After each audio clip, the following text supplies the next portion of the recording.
Welcome to the Head and Neck Cancer 2020 video series, presented by St Vincent's Hospital Sydney, the Keall Cancer Centre and St Vincent's Private Hospital Sydney. Innovations in managing mask anxiety and the Remove the Mask research with Professor Keall and Professor Phyllis Butow. Hello, my name's Julie McCrossin, and it's a huge pleasure to welcome you to this video on the Remove the Mask project. And this is one of a series of videos on innovations in treatment and care for people with head and neck cancer, treatments and care that are going to improve survival but also quality of life. And they're hosted by St Vincent's Hospital Sydney and the Keall Cancer Centre. My name's Julie McCrossin, as I said, and I am a survivor of head and neck cancer myself. I was treated 7 years ago for oropharyngeal cancer in my tonsil, tongue and throat, and I used the safety mask, as I like to call it. It's also known as the immobilisation mask, which is necessary to keep our heads still while they target the radiation to destroy the cancer. And this video is all about how that experience can be tough for some patients, not others, and some interesting research into perhaps being able to develop an alternative technology to that rigid individual mask. So I'd like to begin, before I show you a couple of patient stories, including my own, talking about the mask. I'd just like to acknowledge that we're on Aboriginal land. We're broadcasting to you today from the land of the Gadigal people of the Eora Nation. We're in the Darlinghurst area, central Sydney. And I'd like to acknowledge elders past and present and emerging, and to acknowledge that Aboriginal people and some Torres Strait Islander people are disproportionately affected by head and neck cancers, the sort of cancers we're talking about. So, before I introduce you to two very interesting professors who are going to talk about the Remove the Mask project, let's hear from a couple of patients, myself and Hans Ede, who found the mask a difficult experience. So my name's Julie McCrossin, and I'm a former radio broadcaster and television presenter with the ABC and Network 10 and a print journalist. Just over 5 years ago, I got the diagnosis of stage 4 cancer in my tonsils, tongue and throat. I'm alive for over 5 years later. I can speak and I can swallow. I am pro-radiation therapy. But what I found really traumatic was the immobilisation mask, as they're called. I'd prefer to call them a safety mask. I can remember vividly the first time that I was clicked down firmly in the big green mask, because I immediately panicked. I felt my heart rate go force 10. I went red in the face and sweat started pouring off me. And I immediately said to the radiation therapist who'd clicked me down, "Take it off, please take it off." To their credit, they whipped it off me. But I remembered that there were about 25 people waiting outside. I remembered that my surgeon had told me I was not eligible for surgery. I had to cope with radiation. So I literally thought, suck it up, and I said, put it back on. But it was just a desperately difficult and panic-stricken experience. And to panic for 20 minutes is a really remarkable thing. If it is possible, through research, to find an alternative to the mask, to remove the mask and keep us safe, I would love to live long enough to see that happen.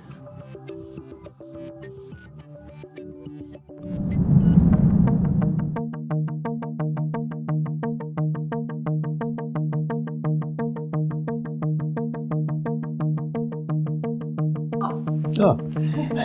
I'm Hans Ede. I'm 64 years old and living down in Camden.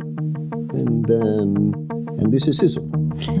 I was diagnosed for cancer in 2011 when they told me that I had to have an operation, and then after that radiation.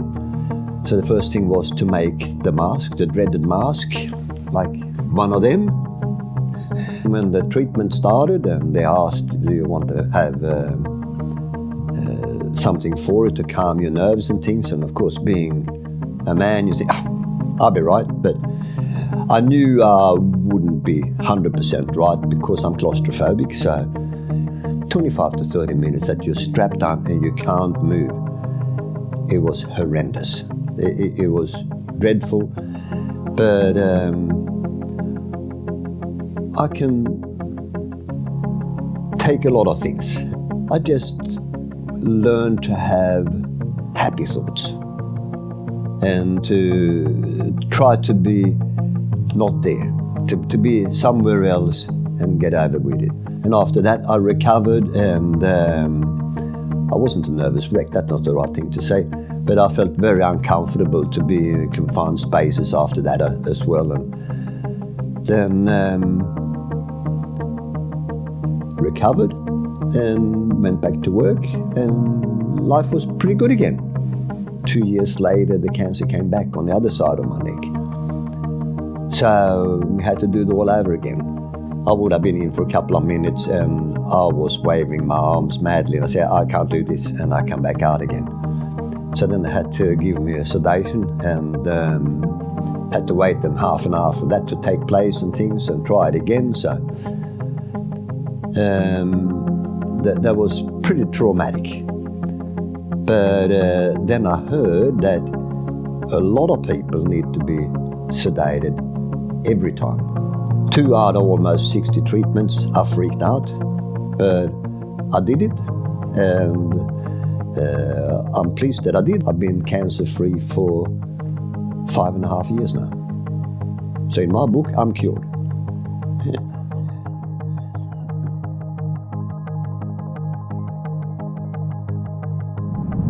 Well, that's 2 patient stories of the mask, and I really do want to emphasise, particularly if you're a newly diagnosed person and you're going to be having radiation therapy, I'm only alive because of radiation therapy, and my mask kept me safe.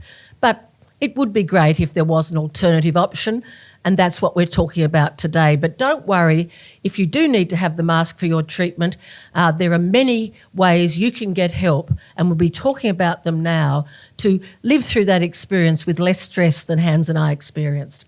So let's meet our 2 special guests. We'll begin with you, Paul. Can you introduce yourself and tell us who you are and in a nutshell what you do? Sure, thank you, Julie. I'm Professor Paul Keall. I'm the director of the ACRF ImageX Institute at the University of Sydney, and our job is to create new medical devices to how we can improve cancer imaging and targeted radiotherapy and to make lives better for cancer patients. And in a second, we'll let them know how we met and the impact it's had on your working life. But first of all, Phyllis, could you introduce yourself? Yes, my name's Phyllis Butow, and I work in psycho-oncology, which is applying psychology to cancer and cancer experiences. And I am involved in a couple of research groups at the University of Sydney that have a particular interest in this. And a few years ago we started researching mask anxiety, and that's why I'm here. And just before I come to Paul to hear about some of the technical work he's doing, what is that expression, mask anxiety, that people talk about in head and neck cancer? Well, I guess it's just putting 2 words together that we're familiar with but aren't usually together. So it's really just about the anxiety that people feel, specifically related to wearing that safety mask during radiotherapy. And that's clear that does impact some people. And so it's become a term that is put together. Okay, so it's almost a term of art within the head and neck cancer community that some patients experience mask anxiety. I always wonder, who is it with a cancer diagnosis who lies flat with a mask on and is left alone in a radiation room that doesn't feel a little unsettled by the experience? But we'll pursue that perhaps later. But Paul, before we let them know how we met, what is the Remove the Mask project? What are you setting out to do?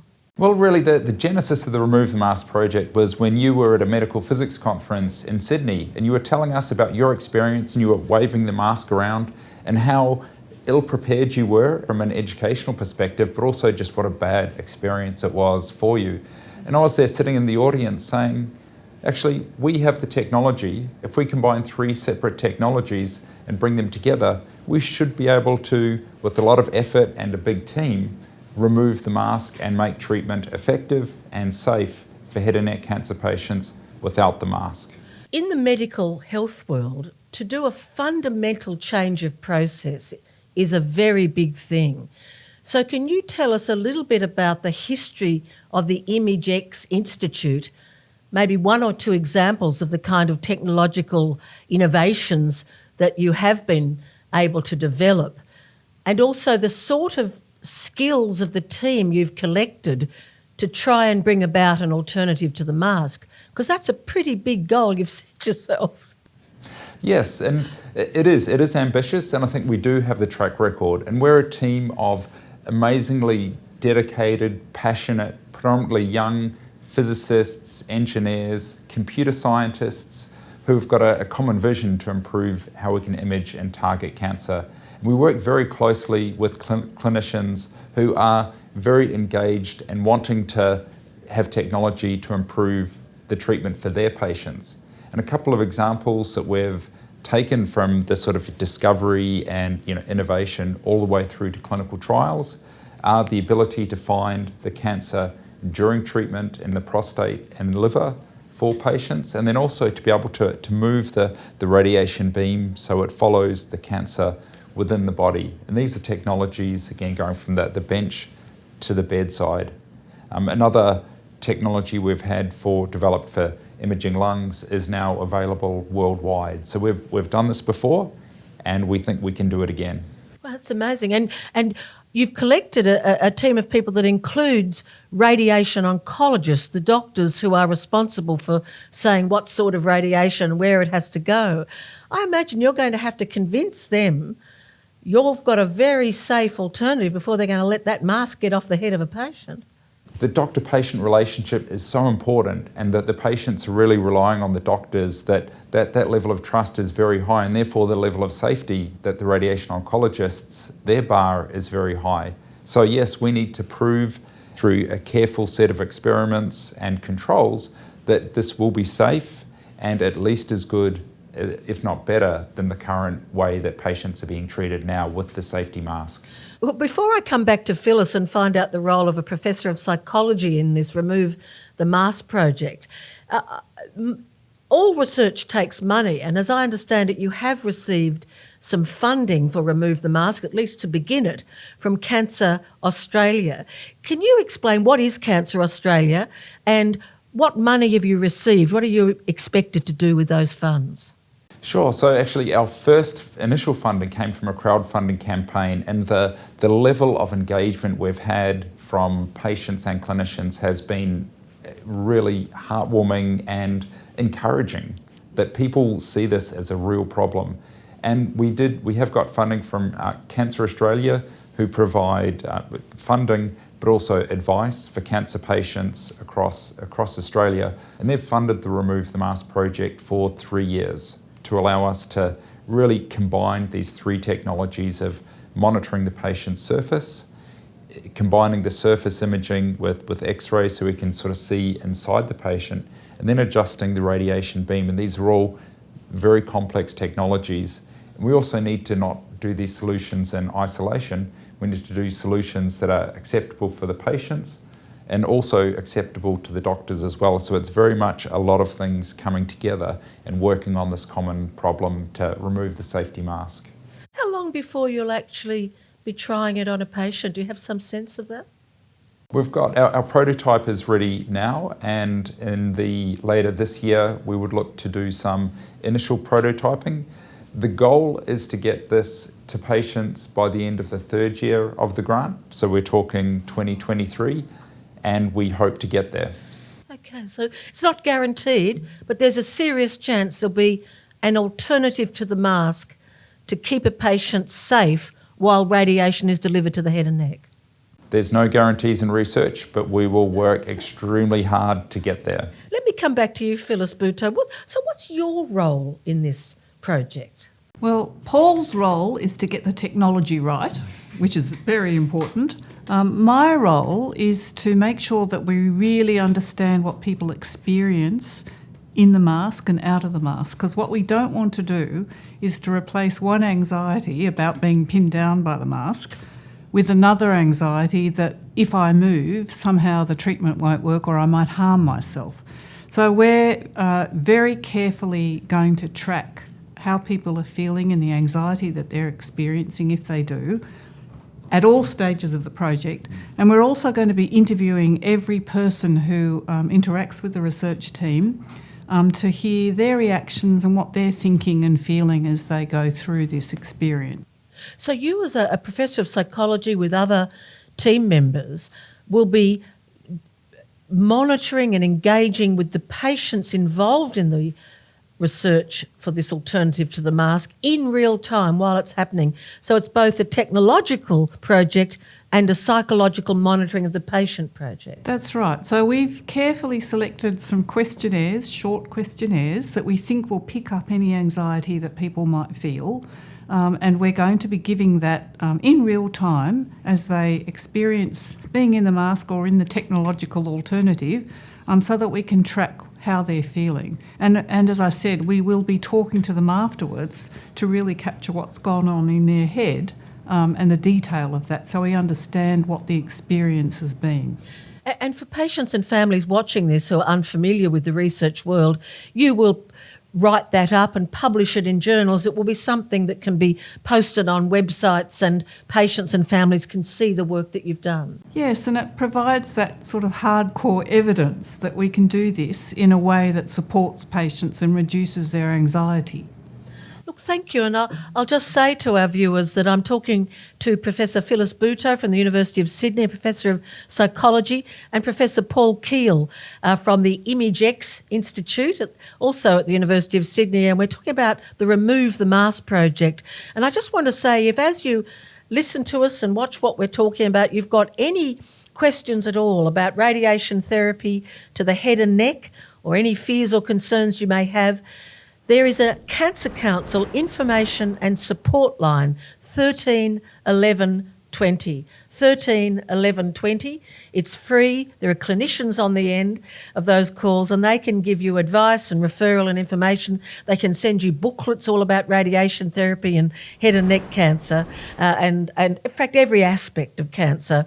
I'd also like to mention another great source of evidence-based information, which is the Beyond 5 website. So it's www.beyond5.org.au, and that's a website especially designed for patients and families. It's also very good for multidisciplinary team members. It's got patient stories, it's got information on every aspect of head and neck cancer and some quite amazing anatomical diagrams of where our cancers are and how they can be removed.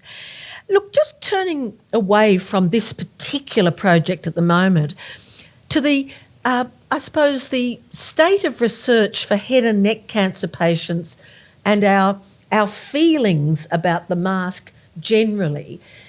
Can you tell us about any recent or current research that gives us an idea just how many people like Hans, Ede and I at the beginning of the video, we saw that we both found it really tough.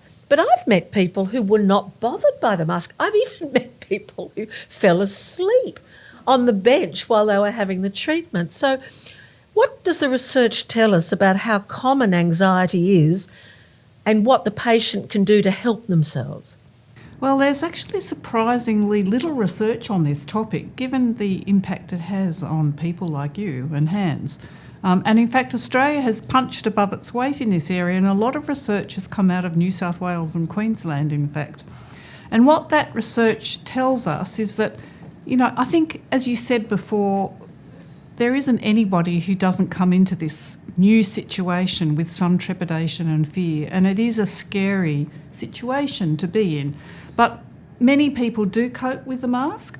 But the research suggests that about a quarter of patients who are having radiotherapy with the mask struggle. And about 6 in 100 people really struggle to the point where they're having panic attacks and the treatment has to be stopped. So that's not an insignificant number of people who struggle with this. And what does the research tell us helps? What of the patients that either you or other researchers have spoken to, what do they say helped them cope? Because As probably most people watching this will know, it's terribly important once we begin our radiation treatment. I had 30 consecutive days, some people have more.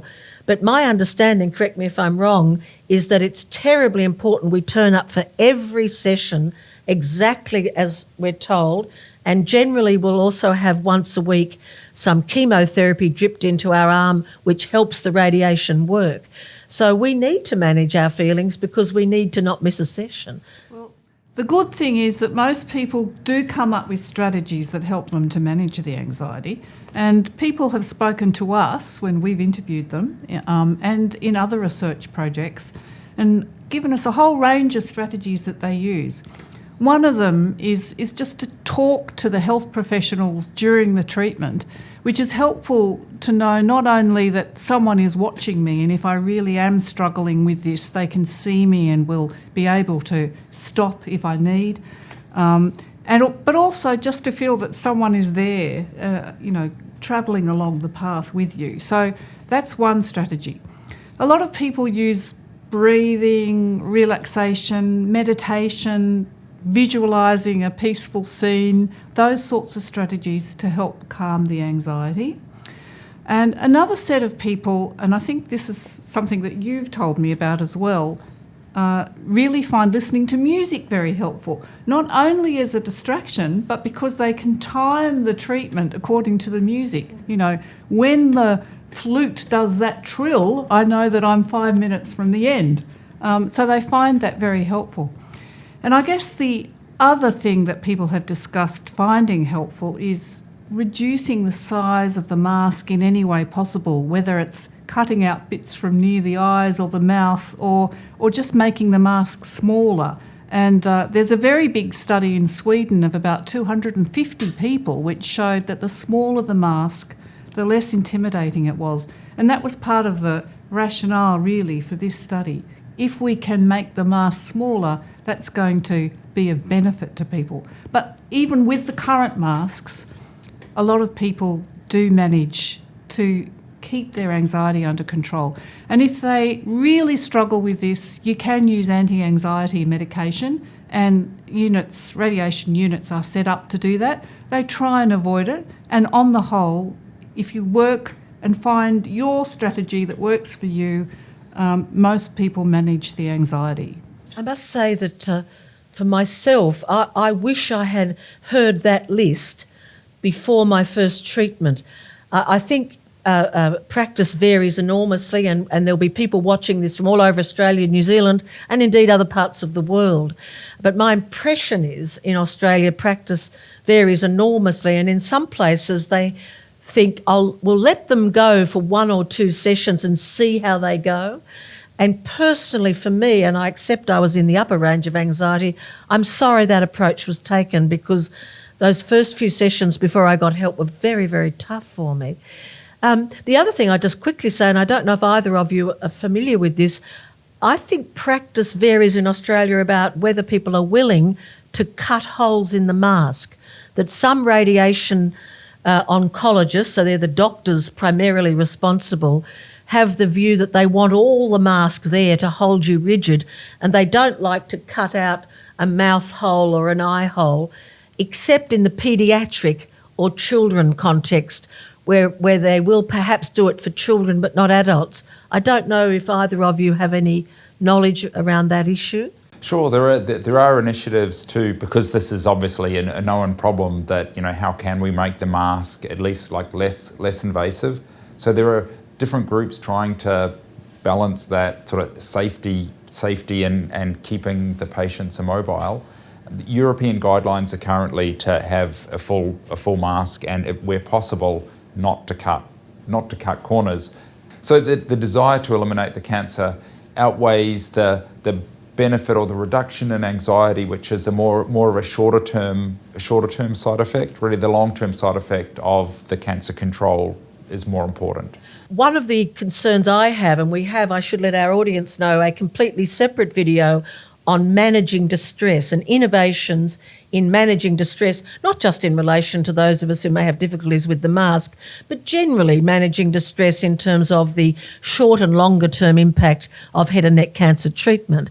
And I think that there has been a tremendous and positive focus on the physical well-being of head and neck cancer patients. I'm confident, sometimes with radiation, some people, when towards the end of their treatment, they may actually get an open wound on the neck where the radiation has come in, and we get endless pain relief and beautiful dressings and everything is done. I don't think there's a comparable investigation, concern and training around emotional pain, if I could call it that. If there's one thing, I guess, I hope your project will achieve, a technical solution to an alternative to the mask, but also perhaps for psychologists, social workers, nurses working with head and neck cancer patients, there might be an increasing focus on the emotional well-being. And I think that is absolutely critical. And in one of the studies that we did recently, we interviewed health professionals who work all the time with people with head and neck cancer. And one of the things that they said was that it's really critical that there's a whole of service culture of valuing patient support. And if people at the ground level don't feel that the managers on the top are prioritising mental health as well as physical health, it makes it more difficult for them to spend time with patients to actually manage this better. So the whole culture of the service really has to support this sort of approach to make a difference. It's a very significant point, Phyllis, because as someone who has been a patient 30 days in a row in a bunker, as we call them, you're always waiting with a great big group, and you see that the radiation therapists, these are the technicians who both fit you into a very precise position and then go out, leave you alone in the bunker and look at you, the bank of computers, and who ensure that this very precise X-ray is doing its job. They are under pressure to be very efficient in their time management because there are so many people waiting. And so that even if you, as a patient, do demonstrate distress, for example, you might weep or you might go red in the face, they don't necessarily have the time to address your need. Tell me, there's this word you keep hearing about, like referral pathways. What do we need to let our dietitians, our speech pathologists, our radiation therapists, our radiation oncologists know about emotional needs and their importance? What would be your message as a professor of psychology? Well, I think it is really critical that up front, before someone starts, right from the very beginning, that people are given information about what to expect and what they will experience. Not only, this will happen and then this will happen, but what will I hear and feel and sense, so that people are prepared. And certainly patients have told us that knowing what is coming is really helpful. So having the time before you even start to do that is really critical. And I think it is reassuring for people to know that it's normal to feel anxious under these circumstances, but there are things that we can do that will make it easier, so that they know to speak up, because it's not always easy for health professionals, unless someone cries or goes red, to actually even be aware of what's going on in someone's head. So it's important to give people permission to speak up about anxiety so that they can be offered some of that support. And, there's not enough psychologists in the system, and psychologists can be very helpful, but there are simple strategies that you don't need a psychologist for, that therapists and patients can work together to come up with a plan about how you, as an individual, will best manage this. But all of that takes a bit of time. I think that if you deal with it up front, you're less likely to cost the system down the track, because you'll have somebody who can stick it out through the treatment which they need. There'll be less interruptions as you move ahead. So we have to demonstrate that in future research, I think, to really convince the health system that this is worth it. Look, thank you so much. And I'll come back finally to you, Paul. What have you learned about head and neck cancer with all of this? Because you've dealt with lots of cancers. What have you learned about head and neck cancer patients that was new to you? Well, I think for me was just because I've worked in radiation oncology departments, and we just have head and neck cancer patients and they just get treated in the mask. And it was really just that, wow, something we sort of just take for granted as the status quo, and then just really rethinking, well, actually we can change this, like something we've just sort of accepted. So to me, I think that's that lesson of changing the mask for head and neck cancer patients is something I think we should, as researchers, we like to do new things and just question everything we're currently doing and just say, how can we do this better? That's innovation in a nutshell. Well, ladies and gentlemen, I just want to, on behalf of you, thank Professor Paul Keall from the ImageX Institute at the University of Sydney and Professor Phyllis Butow from the University of Sydney, I think it's School of Psychology, is that correct? And if you've got any questions relating to what you've heard, remember Cancer Council 13 11 20. They will either have answers or they'll find the answer for you, and they've got written information. And also the Beyond 5 website. So that's www.beyond5.org.au, and wherever you're seeing this, we'll be putting all this information up. And I know people will be watching this in New Zealand and in other parts of the world. So we will be collecting important telephone numbers and websites on these issues for everybody to be able to refer to. So thank you very much. Head and neck cancer, treatment innovations, improving survival and quality of life. Providing up-to-date, evidence-based information for everyone in the head and neck cancer community. Presented by Julie McCrossin, a head and neck cancer survivor. Media production by Daniel Taylor at Inside IT. Celebrating World Head and Neck Cancer Day, 27th of July, 2020. Innovations in surgery, radiation therapy, chemotherapy, immunotherapy, dental care, managing distress and recovery, managing mask anxiety, remove the mask research, Aboriginal and Torres Strait Islander patients, family and community. Discussions of innovations that are improving survival and quality of life for patients with head and neck cancers. The 2020 Head and Neck Cancer video series. Presented by St Vincent's Hospital Sydney, the Keall Cancer Centre and St Vincent's Private Hospital Sydney.